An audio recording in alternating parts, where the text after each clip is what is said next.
Here's an article from Media Matters. There's been a lot of stuff on Fox, Fox Entertainment, not really Fox News. The people who do the opinion. If you listen to them, you will never believe there's a pandemic. I listened to two people. There was a reporter, a former reporter who worked for Fox, and a lady were on, and Christiane Amanpour, the PBS show she does, and she played some of the stuff from Fox. And the lady who was being interviewed said her mother, right? Her mother told her she's going out. She heard on Fox, don't worry, go out. Her mother is an elderly lady, and she has a brother who is a doctor in California. And the brother told the mother, "No, you can't. Don't listen." She said, "Yeah, I listened to Fox. They said this is all a Democratic ploy. You can go out and enjoy yourself. Ignore these people." So see, this is what happens. Usually, a lot of older people listen to Fox. That's where they get their news from, and they listen to the opinion side of Fox. And unfortunately, listening to those people can send them to the graves. And you got to understand that many of these people on the opinion side are very educated people. Some of them went to good schools. Some of them have degrees. One, Janine Prero, used to be a judge in New York. So that means she's a lawyer, right? So she's an educated woman, but yet she talks a lot of nonsense when you listen to her. So what I'm going to do, I'm going to go through what Media Matters put together here. They got some videos, so when I come upon the videos, I'm going to play some. Coronavirus hysteria. Don't believe Fox News. Coronavirus is much more dangerous than the flu. This past Friday, President Donald Trump expressed surprise upon learning that people die from seasonal flu. In fact, it killed his grandfather. Fox News figures have similarly downplayed the dangers of coronavirus by comparing it to the deaths that occur from the flu. The problem with that comparison is coronavirus is much more deadly to those infected than the seasonal flu, and they will spread it to more people because the new disease is also more contagious.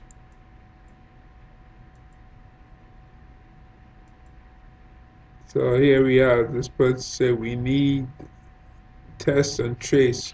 Why the people saying don't worry about coronavirus, worry about the flu, are not just wrong, but actively dangerous. And it shows here COVID-19, top of estimate range 4%, seasonal flu 0.1%. That's a big difference right there. 0.1 and 1. One has 10 times 0.1 if you calculate that. If you multiply 10 by 0.1, it comes out to 1, right? So 4%, that's 4.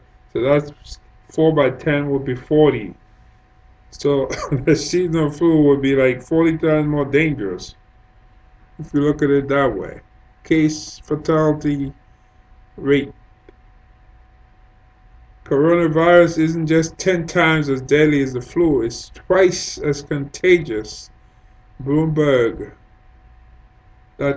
opinion mentions they got measles at the top here, 15.0, COVID 2.8, the flu 1.3. There's also an extra layer of uncertainty as mortality estimates still vary because of uncertainties about the number of people tested for COVID-19 and the population who might have had mild cases but were never tested. All told, the United States could be looking at a genuine epidemic on the scale of what is now going on in Italy. On March 6, Fox News chief medical correspondent Dr. Mark Siegel told Sean Hannity that at worst case scenario, it could be the flu. On Saturday night, Fox News host Janine Pirro, this is the lady who's the lawyer and was a judge in New York before going to Fox, boldly declared that all the talk about coronavirus being so much more deadly doesn't reflect reality. Let's see here at this place. So, what to do? It's a virus like the flu. It actually can be mistaken for the flu, a sore throat, a cough, a fever. And by the way, it is flu season. You say, but people are dying. Sadly, that's true. And not only are condolences in order, but we owe it to their families and all Americans to come up with a vaccine. Like the flu, tests for coronavirus are now being made available to every state lab. Clinical trials will begin within 5 weeks for the vaccine. The federal government is working continuously, vigorously, and forcefully to cut the bureaucratic red tape that often slows down vaccine approval. And rest assured, the best, the brightest, and the resolute are working nonstop to create this vaccine. Now, they say the mortality rate for coronavirus is higher than a flu. But consider, though, that we have a flu vaccine, and yet in 2019, 16,000 Americans died from the flu. Imagine if we did not have the flu vaccine, the flu would be a pandemic. So all the talk about coronavirus being so much more deadly doesn't reflect reality. Without a vaccine, the flu would be far more deadly. Now, what we do know is the mortality rate is much higher among elderly adults. According to reports, the risk of dying if infected with the coronavirus is higher the older you are, which might explain why they say children are not really affected by the virus. But in addition to age, as Dr. Anthony Fauci has said, the risk is greater if you, as an elderly person, have an underlying medical condition like diabetes, heart disease, asthma. It is certainly higher if you're a smoker, which might explain why China has such a high mortality rate. Some studies have estimated that as many as 50% of Chinese men are smokers. Well, I don't know about China having a higher mortality rate. China, the stories we were getting out of China, in Wuhan, China, that was the epicenter. And nobody there has immunity to it. So that's why all those people were dying in China. It got nothing to do with that. Also, this lady is not a doctor. She's a lawyer, former judge. She's comparing the flu with COVID-19. The difference is that the flu usually happens in certain areas at certain times, whereas this COVID-19 is all over the world right now. You know, I mean, it's in Asia, it's in Europe, it's sure here in North America, and there have been reports just in South America. Early this morning, I saw on the TV, they were saying that bodies are being left in the streets in Peru. I don't know how true that is, but I heard that on the TV. The thing about the flu vaccine is that not everybody takes the vaccine. Some people say, no, I don't need a flu vaccine. Why should I take a flu vaccine? You see with measles too, right? Some people say, no, I'm not gonna vaccinate my kids. And we see an outbreak like in New York, up in what's that, Muncie, New York. That's up in Rockland County, a little north of me. We had like an outbreak there in the Hasidic Jewish community. A lot of those people came down with measles because they refused they refused to vaccinate their kids. So yeah, there are people who will refuse to vaccinate for the flu. Also, with the flu, some people may have immunity to the particular strain of the virus. So you build up what you call herd immunity. So if you're in a room with 10 people and somebody's sneezing, and somebody's sneezing a lot, and you're sitting there in a small room, and that person is sneezing, and they have the flu, chances are you may not get the flu because chances are you probably either you had the flu vaccine or you build up an immunity or to that particular strain of the virus. However, if somebody has COVID right now and you're in a room with them and they're sneezing, how many people want to remain in that room? I mean, really, how many people want to remain in that room? Chances are you will get it because you have no immunity to it because you've never been exposed to it before. So that's the major difference right there. And when you're looking at the amount of people who are dead already in the United States is what? It's over 14,000, 15,000. And that's just in a month, right? Because when we first heard of all this stuff going on, like from like March 1st in New York, that's like the first case, I think sometime in February in Washington State. So it's a little over a month. You have all those people dying, right? So let's say we probably up to 15,000, 16,000 in about a month. In 10 months, if you multiply like 16,000 by 10, that comes with 160,000. The flu doesn't kill. The flu, they usually say maybe kills about 50 something, 60,000 a year. Well, so if you multiply by 10 months by 16,000, that's about 160,000 right there. Less 2 months for a year. So you're looking at a very, very dramatic number in comparison to the flu. And for some reason, I don't know if people are good at math or not good at math, but they're just not looking at it that way. So Janine Pirro, now they say the mortality rate for coronavirus is higher than a flu.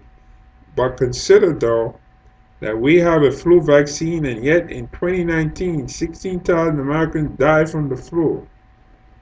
Right? In 2019, she said. But it's about 16,000 Americans die right now from the coronavirus. And that's only a little more than a month. So, so there's no comparison.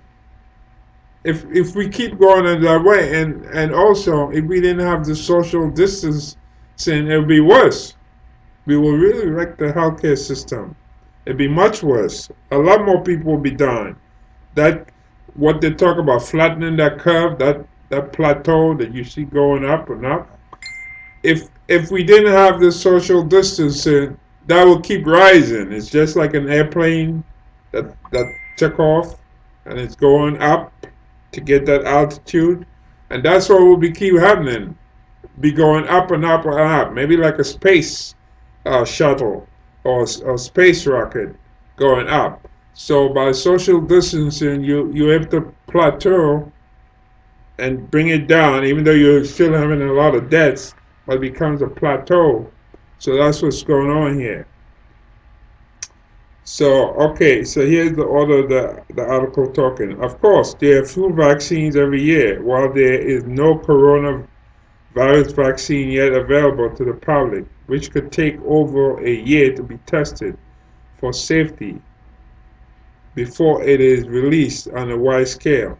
Trump dug in on Monday with a tweet, seeming to bemoan a double standard that the country doesn't shut down over the flu compared to what is going on now with coronavirus. Trump, right here, said, so last year, 37,000 Americans died from the common flu. It averages between 27,000 and 70,000 a year. Nothing is shut down. Life and the economy go on. At this moment, there are 546 confirmed cases of coronavirus with 22 deaths. Think about that. So this was, when he said that, this was March the 9th. Now it's April the 10th. April the 10th, right? 1 month later, he was talking about there are 541 cases, right? Now, right now we have over quarter of a million confirmed cases in the United States. The death toll was over 15,000 in 1 month time. That's it. And he was talking about 22 deaths and trying to compare and look at the flu, right? So can you imagine in 1 month so many people die? Can you imagine what would happen in in 2 months, 3 months if you didn't shut things down, like the economy, social distancing? Interestingly, Trump's tweet came just 6 minutes after his own Secretary of Health and Human Services, Alex Azar, appeared on Fox and publicly declared this is a very serious health problem. Nobody is trying to minimize that. Okay.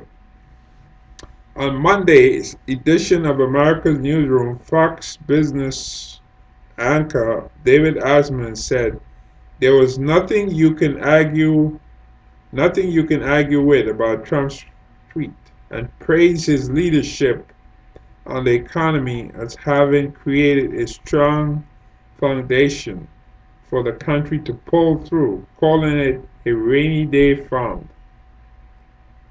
So this is March 19th. Let's see if we get that video play. I want to read you a tweet, a brand new tweet from the president after he just touched down there in Florida, saying this. So last year, 37,000 Americans died from the common flu. It averages between 27,000 and 70,000 per year.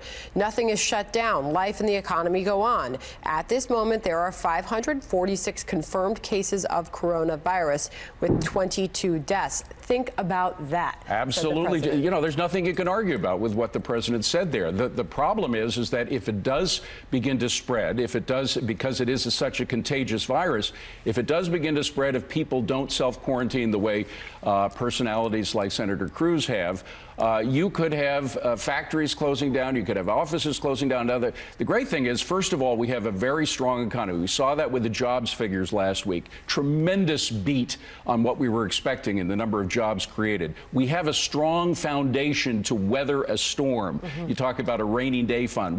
Our rainy day fund is the economy itself. It's a very strong economy thanks to the efforts, I believe, that this president has made to make it a strong economy, lowering tax rates, lowering regulations, strengthening the energy sector. Imagine how completely devastated the energy sector would be now had it not been strengthened over the past 3 years because of what's happening with the price of oil. So we have a very strong foundation on which to weather a storm like this. It is a storm, and it could be a bad storm. It could get worse from where it is right now. Hopefully the efforts in springtime, the efforts that are being done by the CDC and people like Dr. Fauci and everything will pay off. But even if it does get a lot worse, we are in a good position to weather the storm and come out of it in relatively good shape. And I say relative to what's happening in the rest of the world. The medical professionals that we talk to every single day on this show continue all those precautionary measures, those that you would do to prevent the flu, also the coronavirus. Right. Wash your hands, obviously limit your contact with I haven't seen you in a week, and we haven't shaken hands. Yeah, there you go. We're doing the elbow bump around here. All right, so that was March the 9th. Today is April the 10th. So we're talking about 1 month later. The economy was strong, he was saying, right? Now we have what this morning about 6.7 million people apply for unemployment. People on food lines, people standing in lines or on cars, sitting in their cars waiting, looking for handout for food. Look at that. In 30 days' time, a flip. Talking about a strong economy, and everything just turned upside down. You see? So, okay, back to the article. And during his Tuesday night show, Sean Hannity downplayed coronavirus fatalities compared to gun violence in Chicago. Oh, they just love Chicago. I guess because that's where Barack Obama grew up, huh? Or came from. Yeah, he came from. That's where he moved to Chicago. That's where he made a name for himself. So he wants to go to comparing gun violence in Chicago. And also invoked mortality statistics for the seasonal flu in on-screen graphics, but noted, by the way, still, any deaths are tragic. Later in the segment, he decried the politicization, right, of coronavirus and asked for viewers to consider their perspective on the potential pandemic. John Hopkins Medicine, March 9, 2020. The flu is showing much more of an impact on Americans than COVID-19. I just came back from the supermarket, went early this morning, and I saw 2 refrigerators outside the hospital, not too far from me. 2 long trailers to put dead bodies. In all my years and all the flus, and I've been through flu season, I've had the flu before, yeah, when I feel like my body's burning up, shakes and heated up, and you feel like you're gonna die. I've never seen any refrigerators or morgues outside of the hospital by me. Never. Nope. Never seen this. This is all new to me. So let's see what Hannity has to say. Now, here's what we've discovered on this show based on the investigation. We've been right for 3 years in the things we've told the American people, while those people were lying and peddling conspiracy theories and hoaxes. But the exact same people who pushed Russia, Russia, Russia, Ukraine, Ukraine, Ukraine, impeach, impeach, impeach, those exact same people, we've identified them as the leaders in politicizing a virus and scaring Americans. And, of course, blaming Donald Trump. If the dog bites, bee stings, you're feeling sad, blame Trump. We're going to show you all the worst examples coming up tonight. But first, let's lay out some key facts, because truth matters. Context matters, especially when you're talking about a disease that puts fear in the hearts of people. Now, that's what we do on this show, because we want truth. We're not the media mob. You would think working together to keep Americans safe. This is not, we might be able to all agree on this. Apparently not with Trump rage psychosis, unfortunately. So far in the United States, there have been around 30 deaths, most of which came from one nursing home in the state of Washington. The average age of mortality is 80 in this country. And the most at risk, and this is very important, are older people with underlying medical issues, the elderly, and people, by the way, that have compromised immune systems. That would be people that are getting chemotherapy, that are in need of, have some type of immune deficiencies. Healthy people, generally, the 99% recover very fast, even if they contract it. And by the way, still, any deaths are tragic. We want everybody to live. Put it in perspective. 26 people were shot in Chicago alone over the weekend. I doubt you heard about it. You notice there is no widespread hysteria about violence in Chicago, and this has now gone on for years and years and years. By the way, Democratic-run cities, we see a lot of that. Meanwhile, Senior Director of Infection Prevention, Johns Hopkins University, just wrote, quote, as of yesterday, the flu is showing much more of an impact on Americans than coronavirus. The flu. Now, again, perspective. The standard flu every single year kills tens of thousands of Americans. Now, does truth matter? Does perspective matter? Well, I wish nobody died from the flu. I hope nobody else dies from corona. We don't want any people dying. I lost my parents. It sucks. All right. So Sean Hannity, now again. But during an appearance later on Hannity's show, the renowned virologist and head of the National Institute of Allergy and Infectious Diseases, Dr. Anthony Fauci, explained why the Fox Prime Time host was wrong. Wow. Let's listen. This is March 10th, 2020.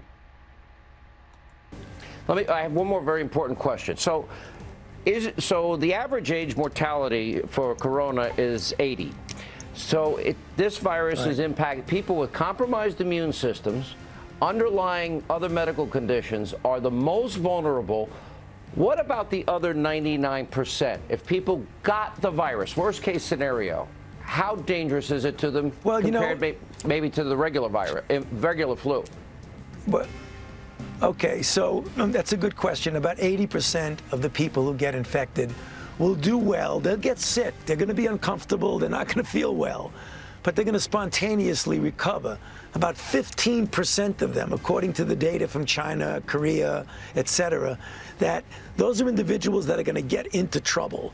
And the mortality in that group is very high. But Sean, to make sure your viewers get an accurate idea about what goes on, you mentioned seasonal flu. The mortality for seasonal flu is 0.1. The mortality for this is about 2.5%. It's probably lower than that. It's probably closer to 1.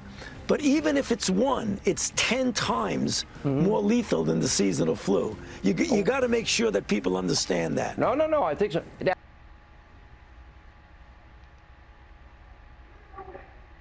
Fittingly enough, Hannity had earlier referred to Fauci as the adult in the room while promoting his appearance on the show. And speaking of an adult in a room, on Wednesday morning's America's Newsroom, co-anchor Sandra Smith conducted an interview via Skype with American Conservative Union head Matt Schlapp, who has been staying at home since his exposure to an unnamed individual at the group's recent Conservative Political Action Conference, who later tested positive for COVID-19. And with that organization now working to contain the political fallout, Schlapp's pronouncements clearly crossed the line between cautious optimism and vigilance on one side and Pollyannism on the other, contradicting the express warnings of medical experts. So this is March 11th. Well, some Republicans are now taking extra precaution after coming in contact with someone at CPAC who later tested positive for the coronavirus. Those same Republicans are now under self-quarantine after also interacting with the president himself. My next guest is one of them, Matt Schlapp, chairman of the American Conservative Union. He joins us now by Skype. Matt, good morning. Great to be with you, Sandra. How are you feeling? Great. Never had a symptom. We have no health problems in the Schlapp family. Thank God. I'm glad the president is completely healthy, and I'm glad our CPAC community is healthy. So I think coming out of CPAC, one thing we've learned is even when there's an infected person amongst thousands and thousands, in our case, over 10,000 people, it is very, very difficult to contract this virus. Well, I know that there has been some of the Republicans, we've got a list of them here, who have decided to self-quarantine because they came in contact with this person and attended CPAC. Doug Collins, Ted Cruz, Paul Gosar, Matt Gaetz, Mark Meadows. I believe that there are others. They said that they did this as a result of CPAC contacting them, showing a photo of that lawmaker coming in contact with the infected person. Have you openly identified who that person is? We're following all the public health guidelines. As you know, when the AIDS epidemic first started, a lot of people said we have to publish the names of everyone who is positive. And we had a debate as a country about whether an individual still has the right to have privacy over their healthcare issues. And as you know, at that time, people really wanted to ostracize those AIDS patients. And when it comes to this problem that the country is facing with Chinese corona, in the other examples, they have not been releasing the names of those who are infected. And so we're going to follow the lead of the public health officials. If they decide it's in the interest of public health to release a name, we're going to be good with that. We'll be happy to verify it. As far as the members of Congress are concerned, Sandra, you know, I and my team and myself, we contacted those members because over a couple of days, and we're still talking to as many people as we can to learn as much information as we possibly can. We learn a little bit more every day. And as soon as we had hard evidence that someone has come in contact with this patient, not just members of Congress, by the way, there's a lot of false stories that we only were dealing with VIPs. We've talked to plenty of non-VIPs who might have had interaction as well. I want to address they're that. Privately. I'm sorry, I've got limited time and I have so many questions. Sure. But on that note, I know that you've been responding to Twitter messages from some who attended that conference who say, why aren't you letting me know who that person is? One woman tweeted you and said that her daughter came home from school sick. She deserves and has the right to know if she, as a mom, was in contact with this person at CPAC. Sandra, since we have limited time, what you should do is go back and look at her Twitter feed, because she then responded to that tweet after we talked to her, and she told the whole world that she knows for a fact that her daughter does not have corona. She actually has a cold or a flu, and that she basically apologized for sending that tweet. What happens, Sandra, is people become near hysterical when they feel like they can get this virus very easily. And what the CPAC experience has taught the whole country and these other conferences is that it's actually hard to get it. It's people who are older. It's people who have compromised health. They're the ones who should be taking precautions. So was the president in contact with that person, Matt? Was the president in contact with that person? The person who doesn't have corona? No, was the president in contact with the infected person at the conference? No, absolutely not. No contact, and the president is healthy as a horse. I'm healthy as a horse, and those journalists who are trying to fan the flames of panic by acting like the president picked up corona somewhere, I think they're doing a disservice, Sandra. Well, I think what we have to do is respond to the facts as we know them, and that's what we're trying to do at CPAC, because the health of our attendees is what matters. I'm sorry for talking over you at points. I had so many questions, but of course the president was then in contact with some of those lawmakers who are now self-quarantining, which brought up the questions from many reporters. Has the president been tested, and should he self-quarantine? Final thought. He should not. No healthy people should run out and get a test, because what that will do is prevent people who actually are showing symptoms from getting that test. No healthy people should be running to emergency rooms. Let's leave that for the sick people. The good news at CPAC, we didn't get additional cases. And that's a positive thing. And what we can't do is get people thinking that the test is what matters. What matters is your symptoms. What matters is your symptoms, Sandra. I don't have any. The president doesn't have any. These lawmakers don't have any. And one more important thing, they're outside the all-important 9-day windows. The 9-day window, and they do not have corona. People do not need to worry about it. Well, this is part of the uncertainty, as we still don't know so much. We're going to hear from Dr. Fauci coming up, but the most contagious point we have been told so far is when you're asymptomatic. So that is what leads to other problems. Matt, we really appreciate you Sandra, calling in. You have to quickly, but that is a very, very, very 1 in a million case. 99.9% of the people will experience symptoms in 5 to 6 days, and the incubation period, the critical one, is 9 days. We've got to stay Come back. We'll circle facts. back. We'll follow up with you, Matt. We still have a lot more questions. We And really I'll appreciate still you not have stepping corona in. when you do. I still won't have corona. Okay. Well, we hope the best for you and your family, of course. Matt, thank you very much. Okay. Interestingly, though, even though there may be some of that is false anyway. That only people in good health and it only attacks the elderly. We know that's not true because there have been some young people who came down with it and they had no underlying health problems. That's a fact. So that's not true anymore. That's what we thought was true, but that's not true anymore. Also, how many people go into self-quarantine after being around somebody who has the flu? Think about it. Since they're saying, well, this is like the flu, you know. If I visit you and you have the flu and you were sneezing all over the place and I left you when I go home, I'm not going to go on self-quarantine because you told me, oh, gee, I had the flu. No. I'm not gonna self-quarantine. And nobody ever self-quarantine because somebody had the flu. Because the flu is very different. You see? So the point is, by trying to downplay it and say this is just like the flu, that's not true.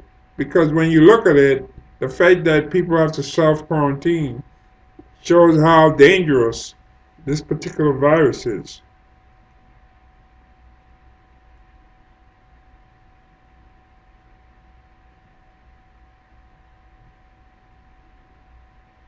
So here the writer said, Mlad Shap, great, never had a symptom.